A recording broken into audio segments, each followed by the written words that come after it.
YouTube land, what's good? It's your boy B Heard, aka Brian, aka Prince, aka Prince Vegeta out the Hayden, aka PV. If you know me, you've seen this face, you've seen this scenario before. I don't even know what my hands did. This is the show where I recap the past tournaments. I just do CPT events or like big time events. Not saying I don't want to do any tournament and I won't do tournaments that I go to. So like the Geico one, I think there was another tournament this weekend as well, where like Trey, Just a Kid, and Eric C did well. I think so shout out to them. But I try to do CPT for right now. CPT and like the Justice Pro Series, and then we're gonna talk about the Dragon Ball World Tour. But I will do that in the Beyond the Summit, because Beyond the Summit deserves its own video. Because that deserves its own video. We're gonna let that one rock. So today we're talking about the Fight 2018, the Capcom Pro Tour Online East Europe 1 event, and ELeague, like I said. Let's start off with the Fight. The Fight took place in Colombia, and Rise Kaba took first place. And the thing I like about Kaba winning and getting first place is everybody knows Kaba for shouting and like talking crap and this and the third, like a loudmouth comment, you know what I'm saying? The fact that he's able to back it up, and I think it's the second event that he's won too. I think he took second to Christotarian in another Latin America event too, if I'm not mistaken. It might have been the Game Over event, actually, I want to say. Don't quote me on that, but I think he was top 3. Kaba's been playing really well this year, and I like to see that. I like someone that can back it up as much as they talk. And it's good, because it kills the stream monsters. The stream monsters can't say nothing if you're playing out, you're doing well. I mean, Kaba's positioning in the CPT standings shows it. So, by definition, I think he has a spot regardless, because I think he's the number 1 in Latin America, because he won the online event. I think he won an online event too, because Kaba won 3 events. Kaba might have won 3 events and then finished second in 1. Kaba's playing phenomenal this season.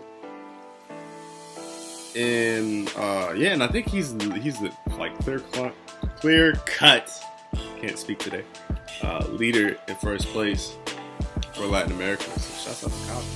HK Dash, I don't know why I said HK Dash. Mboxing took second with 70 points. Jaina, Jiewa.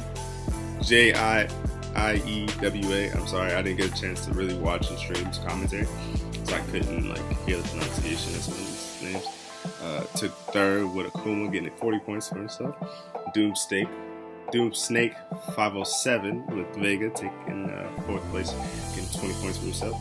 And then tied for 5th place was Riptor Esports with Laura. And Menard with Birdie taking 5th place as well, getting 10. And the funny thing about Menard with Birdie, he said he's done. He said he's trash, it's over, finito. He's not playing Birdie no more. And the weird thing too is Menard was getting a lot of like flack for playing Birdie. Or not, he wasn't getting flack for playing Birdie, he was getting flack for like, oh, it's Birdie. Birdie's still a cheap character, so that's what blah.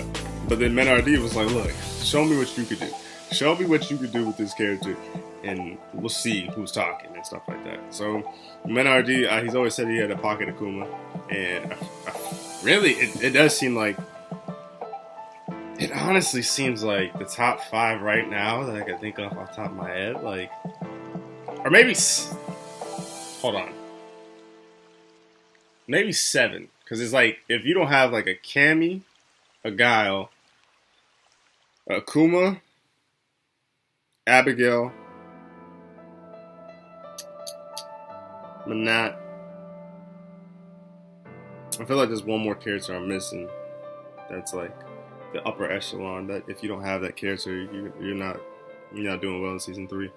Maybe I'll come back to me. I don't know. But yeah, Manat said he's done with Birdie, so we'll see what that entails and like how he's actually going to be done. Is he only going to play Akuma? I mean, I'm sure even Akuma, as strong as he is, I'm sure there's some matchups that Menardi does not like, so where you might want to play Birdie, but we'll see. I like his birdie. I think he is the best birdie, but yeah, birdie kind of got touched hard with the nurse stick this season, so it makes sense. Dark playing birdie and Alex as well, so that's two characters that you feel like you don't get love and deserve that you don't. So the fact that he got top 8 with two characters who should be stronger than what they are, that's super tough. And Serpentaris, I think that's how you say it. With Zeku getting some points as well, and some noticeable finishes that don't get no points at all. Bolinho in 9th place with Nakali, and Diddy Mokov with Dolson in 9th place as well. And that's the toughest part about a ranking event, right? You go to these events, you do these things, and you still don't get points. You're finishing 9th. It's crazy. Capcom ruthless. DBZ there was DBZ was there as well as Serpentaris.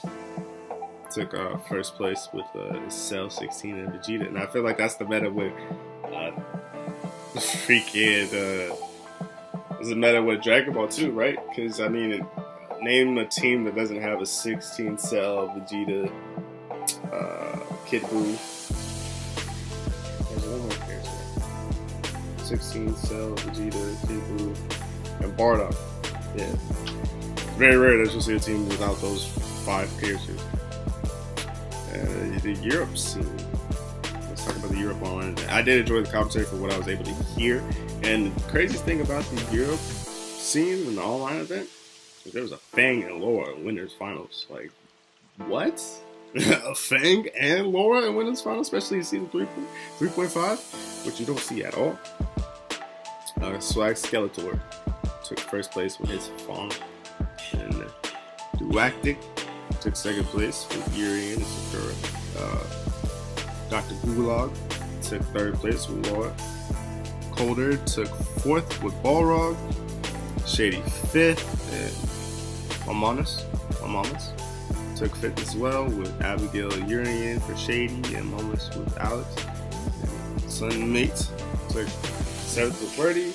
As far as Dead Partier, 7th place with Jury, and it's good to see a Jury play. You know, it's rare. Like, I feel like Street Fighter V is in this weird state, like where it's only a certain amount of characters, and like you kind of root for the underdogs with their characters. It's just certain scenarios that they just lose, and they don't have a invincible wake up, and it's just a tough matchup through and through. But I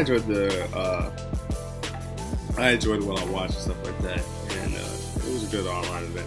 I really want to do commentary for online CPT event. Like, I would love to do that, but I think they're like in certain locations. Obviously, like, I couldn't do one for the Europe scene because they're on Winter Stays On. You know what I mean? So,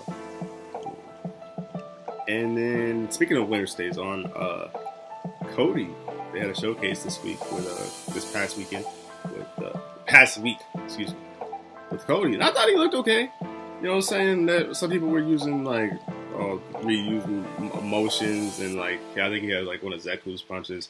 He had one of Ed's like probably low forward, and like he did have some reusable stuff, but I mean, I still think Cody looks fine. I still think it works with Cody. I still think the interesting dynamic with Cody's is V triggers. I'm excited to play Cody. I actually want to try him out. I've been playing Cammy this season, but I haven't really been playing a lot of Street Fighter 5. Just out the fact that I have an Xbox One. Kind of hard for me to play Street Fighter 5. My mom's on the PlayStation right now. Yes, my mom plays video games. But yeah, I'm so excited for Cody. The only issue I have with Cody is the fact that he came out at the end of this year, or end of this month, which I would rather him come out like last month, but it's all good. I'm excited for him. I still can't wait to play him. And I think I want to be a Cody man. I think I do. I think I want to try Cody. I want to try G out as well. I'm going to try. Like, if I could get a chance to play some Street Fighter 5 and like actually play it, I'm going to try to get good with Cody and actually get better at the game. Oh, and some noticeable 9th place finishes that I didn't mention in the online event that I apologize for. Cancer in Super, NE Super, BL31, and JY. Forgot to mention that. So let's talk about ELeague. ELeague was Group B this time, so that was Punk, Phenom, Commander Jesse, Fudo, 801 Strider, and Momochi. Momochi, is that Mochi the same thing in One Piece with category? Let me know if you're a One Piece fan and you got that. If you're not, don't forget. Don't worry about it. Like, huge One Piece fan. A huge One Piece fan. Anyway, like I say, Group B took place this weekend. I enjoyed Group B. Group B started off with a bang. It started off with Punk versus Phenom, which was, the winners or the whole championship was on the line last year, so it was kind of good to get that Celtics run back, but Phenom ended up losing. And I thought Punk looked good, man. I thought he had a great day at the week, great day at the office. I thought he was playing well. He was showing a lot of diversity with his characters. I thought he was only going to go Karen, but he did show off some Cammy and some Colleen as well. He showed off Colleen against Mochi, which I thought was kind of disrespectful. Like, that's crazy. And then Rashid, you know what I'm saying? Yeah, I thought Punk had a great day at his office. Like, if we look at his record, he was 4-1 and he was 8-3 on the day, as far as the games go. So he's playing very consistently, and he played exception. I thought Punk looked fine. I can't wait to see. I don't want to say Punk is back, because I always feel like Punk can play this way. And Punk is one of those people where, like, if he's telling it, like, if he's, like, it's weird too, because I feel like if anywhere else, any region else other than the United States, if they're complaining about the game, I feel like people listen. But I feel like in the US, it comes off as complaining, and like they just get good, kid. Like, you know what I'm saying? So, and Punk is one of those people. I mean, he finished second at ELeague. He won ELeague. Like, he's a good player. Like, we gotta stop acting like Punk's not a good player. So he's one of those players that I do believe when he's talking about something. So the fact of the matter is that he had those issues. He didn't have no issues this week, and I felt like it worked fine for me. Like, he did well. Phenom looked sharp. I thought he looked good. Necalli, I feel like Necalli, the character, struggles in matches, but obviously Phenom plays Necalli. He's played Necalli since like day one. So he went 4-1 as far as his record in pools, and 9-4 as far as games. Commander Jesse showed out, and I feel like Commander Jesse, I don't want to say he had a lot of pressure, but he probably had the same amount of pressure that JB had, where JB was the ELeague Challenger winner, so like it was like a reality TV show and this and that. So there's not really a stigma since it's the FGC. It's not like you're going to like the NFL or stuff like that. Like, you still have to play the game, you still have to fight, and especially on the ELeague Challenger. But it was good to see Commander Jesse come out here and still play, and I still think Commander Jesse is a strong player. Like, I still see him doing well in tournaments. I still see him doing well in like stuff like this. But it's just good to get that reassurance, especially since he came from like the loser side and had to, like, he didn't really have to run the gauntlet because he was the last person to lose. So he just had to win one more to get it in. But to say the least, the fact that he was able to prove himself and represent the house. I feel like both players, I feel like JB and Commander Jesse represent the house really well. I hope they do another season too. Yeah, Jesse went 3-2, 7-4 as Dawson. Fudo! Who else is he playing? But RB could probably the best. RB could, without a shadow of a doubt. Went 2-3 and 5-6 on the day. Alright. I don't know. I just feel like a lot of sequences didn't go in Fudo's favor. Like, I'm not saying he looked bad. It was just he's kind of hit a lot. I felt like Commander Jesse was sniping them and keeping them at range from the match I saw with them. Punk's offense was just phenomenal. Phenom was able to do stuff. Like, I just felt like a lot of people was able to do what they wanted, kind of. And then 801 Strider with Laura, they look solid as well. I was kind of concerned because we haven't seen him in tournaments. I don't think he's been able to go to tournaments, so we never know. He was probably in the lab practicing. I follow him on stream, but I haven't seen him stream too. And I know he got a new job, so I think he said it would be tough for him to go to events and things of that nature. But we know he's a strong player. We know he can compete. We know he belongs in this scene and at ELeague. But it was like we didn't know what we was going to get out of this 801 Strider. It was kind of like PR Ballbar, where I feel like there's a player in each group that you're kind of like we haven't seen you a lot this year, so what are you going to show? And like, I think of Group D, for instance, Idom. Idom's a good player, and I think he actually plays well in some tournament. I want to say some tournament that I think Spooky ran. But we haven't really seen a lot of him this year, and like, he's playing Laura, which is I think the 8-0 strider. So we knew Laura, like, she's kind of been getting hit with the nerf stick. She's okay out. But yeah, we just didn't know. And he ended up going 2-3 on the day and 5-7 in the game. So he didn't play bad, I don't think, by any means, but we just didn't know what he was capable of doing. And this one, Momochi, playing Colleen, this was literally a tale of two halves, if you will. Like, you know, in sports games, some teams come out super slow the first half, and then they make this immaculate comeback, and they're like, oh, this is the greatest game ever, blah, blah, blah, blah, blah, blah, blah. Momochi was that same way. Like, if you think of scramble scenarios, I'm not saying like neutral and footies, but like scramble scenarios, this, that, and the third, Momochi just lost. He lost a lot of situations. He lost every game. I mean, truth of the matter. And it was funny too, because it's like, you know, ELeague kind of splits it up in two parts, right? So they play the round robin and, you know, play a game, take a break, play a game, take a break, take a break. And then they like take a whole break, and then they like set up the bracket and whatever. Obviously, Momochi was in loser's side. And it was funny because, like, the first half, everybody was tweeting out, oh, Momochi needs to drop Colleen. He needs to go back to Ken. Momochi, please go to Ken. This, that, and the third. This, that, and the third. And it was funny, too, because I was in the same boat. I was like, dang. Like, I would want to see the Ken. I thought he was going to at least have the pocket Ken, you know what I mean? Because obviously he could play Ken. Ken's viable now. I think seeing the way that Chris Tarian plays, seeing the way that Jones Arcades plays, like, there's, like, people are making Ken work, even though Ken's not great right now.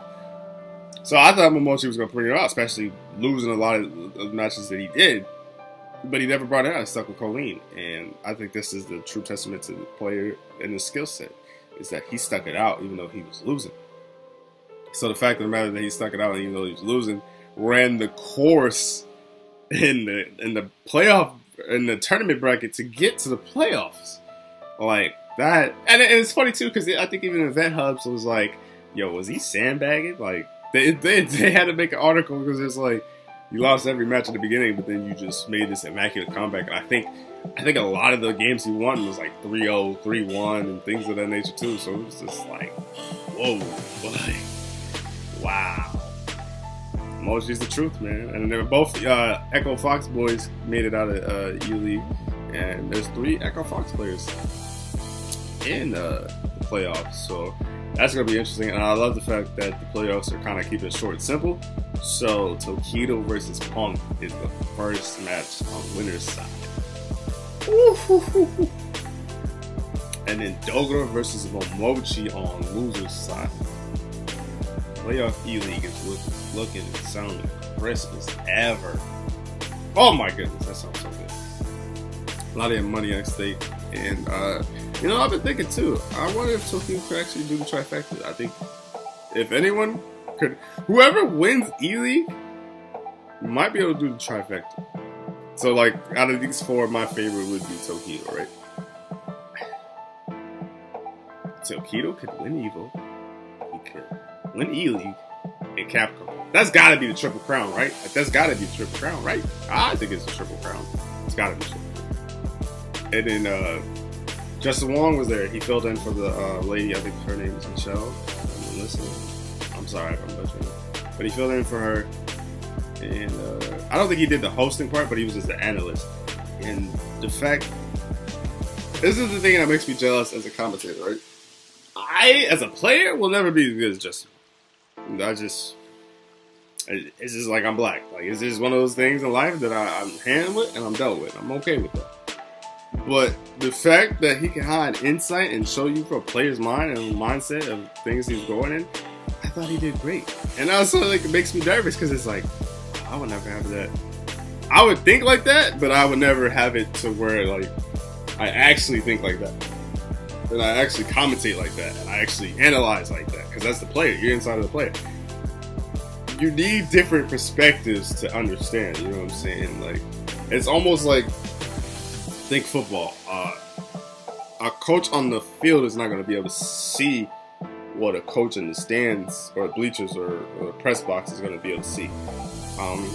Because it's like a coach in the stands not really a coach on the in the stadium on the field is probably looking at the whole field, but he's not seeing everything at little intricate details. Like the coach in the press box might be able to see like, yo, the safety keeps coming up every time we pump fake it, we toss it to the right. So if we fake toss to the right, roll out, and have the wide receiver run a post route. Sorry, that's my football coming out. But run a post route, he might be able to beat him over top. And it's just like little things like that you're not be able to see. So a commentator is going to see different things than the viewer. The viewer is going to see different things than the commentator. And the viewer is going to see different things than the play. And it's like all these different things. If you could somehow blend them into one, like you got the commentators, you got the players, I think it makes it for an interesting dynamic, and it makes it for a better experience overall. Because like I said, there's just some stuff that I'm not going to be able to explain. I can explain it, but like a player's going to know it. So like I might not be able to catch on the details. Like, no, he's holding the meter for EX drill just in case he gets hit with a sonic boom. I think, yeah. Justin Wong, I think, was doing at the Masters Cup, and he said that verbatim when Chris G and Punk were playing each other. He was like, Chris G is fearing the EX drill from Punk, but that's the same reason that Punk is holding on to the meter, because he knows as soon as he throws a sonic boom, he's going to punish him with the EX drill. And lo and behold, it happened. That Justin Wong said it. So I think that's super dope. But also, Justin, I need a spot, though. So, like, all these players do a commentary. That's cool. That's super dope. But y'all can play. I can't. So let me get a spot first, and then y'all can, you know what I'm saying? We can work something out. I just need a spot. I just need a little spot. I don't need a big spot. You know what I'm saying? As far as the commentary goes, I just need a little spot like that. And speaking of Justin Wong, which is why I'm super excited that he did it and he killed it. But we weren't going to see him next week, because the reason why we won't see him next week is because he's actually going to be playing next week. And then that's going to be interesting in itself, because Group C got the most curiosity. And I'm going to tell you why. There's Knuckle Dude, Smug, Snake Eyes, Justin Wong, Problem, X, and Brolino.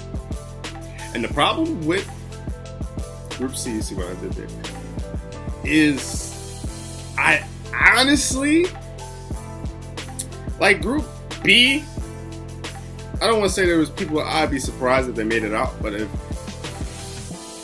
I don't think they would have. You know what I'm saying? Like, obviously there's always going to be a pecking order, especially when you just group people like this. There's two people, I don't want to say who, but there's two people I would have been shocked if they made it out. I would have been happy for, actually, maybe two, I'll say two. But I would have been shocked if they made it out. And I think the same as last week, too. Yeah, Group A. Yeah, I would say so. I would have been shocked if they made it out. Now, Group C, honestly, honest to God, this might be the closest group, honestly. Like, I see, like, boom. I could see Knuckle Dude making it out of winners. I could see Smug possibly making it out of winners. I could see Snake Eyes making it out. I could see Justin Wong making it out of winners. I could see Problem X making it out of winners. And I could see Brolino making it out of losers. Like, I literally could see everyone making it out.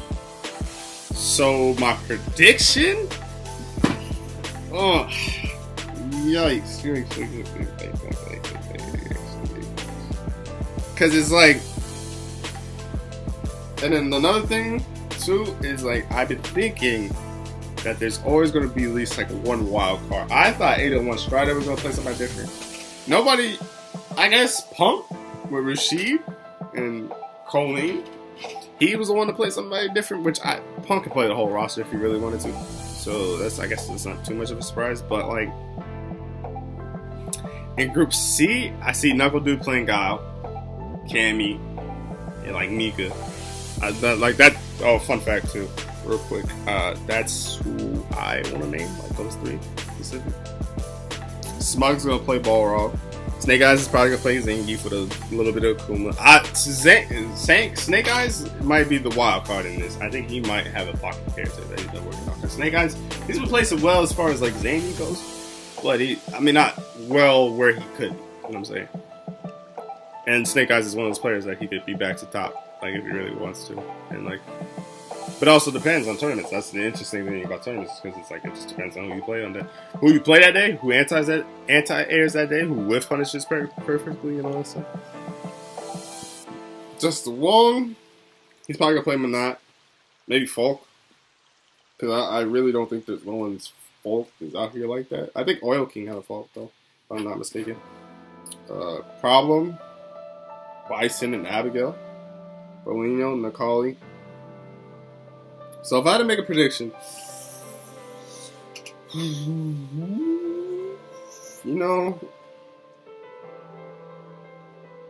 as much as I like EU, and EU's has been, I would say, arguably killing it. See, I'm torn because I feel like it's gonna be between Problem X, Knuckle Dude, and Justin Wong, right?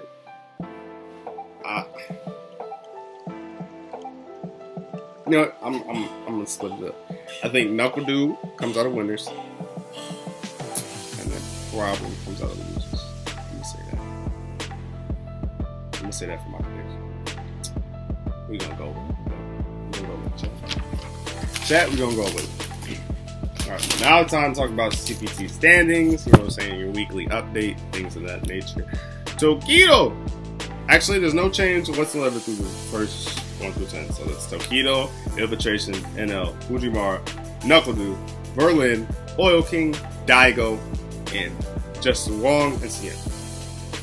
No changes outside the top 10. Outside the biggest game, I was gonna say who's right at 11, but I'll segue it. Y'all see. The biggest game was a whopping 18 spots by G-Una, the player who I was previously talking about, who was at Fight, who played last weekend. And then the next biggest game was HK Dash with 13 spots. Now he's 29th, and J-Una's 49th. I forgot to mention that. And the last biggest game is Kava with 7 spots, going all the way up to 11th place. And that's what I was going to say earlier, is that there was no changes outside the top 10, but the changes happened after that. And the biggest drop-off, or this really is not a drop-off, it's just everybody moving their spot down, basically, because of Kava moving up. So it's Nemo, 12th, Fudo, 13th, Gachakun, 14th. That's the biggest drop-off. And then the first 4 outs are Salty Kid, the Armika player, Hatani, Toy, and Neon V. The competition's getting tough. It's getting points starting to matter. You know what I'm saying? Neon V is still in a good spot. I think he had 70 from final round, and I want to say probably got 30 or so. Probably at Combo Breaker, because I think that was his second tournament. I don't think he's won into too many tournaments, I want to say. But you see how close it is. So he's right outside the top 4 of all the instant tournaments. So it all depends on the player's strategy. Do you go to all the events and hope you do well? I mean, do you go to all ranking events and get 7th place so you get 1 point? Or do you try to swing for the fences and go to the premier? Depends on the player, depends on the skill set, depends on the day. No major tournaments for CPT points and invitations this week. It's kind of a break. Just want to say Happy Father's Day to my father, Brian Hurd. Thank you for everything. Love you for being there. You don't have to be, but you used to, and I truly appreciate it. Hopefully one day, looking back on this, I'll be able to show you the world and show you my appreciation financially. But times is hard, so be sure to like the video, comment, subscribe, all that good stuff. But the last thing I was going to mention is, no tournaments, no major tournaments for CPT points this weekend. Tournament next weekend in the Northwest Major in Des Moines, Washington. And I think there's a CPT online event. And then the weekend after that, a CEO. So, yeah, man. Hopefully you enjoyed the video. Be sure to leave a like, comment, subscribe. Yo, tag Shoryuken. Tag Event Hubs. I'm trying to be the person that does this. You know what I'm saying? I've been doing this. Sorry I didn't come out last week, but we're trying to get more consistent. I'm trying to make the video better. We'll have some dope tunes, especially because it'll be on the summit. Wink, wink, cough, cough. If you know, you know. And yeah, man, I just got off work and I'm doing this now. Grind don't stop, baby. Go stream today. So yeah, I'm out. Peace.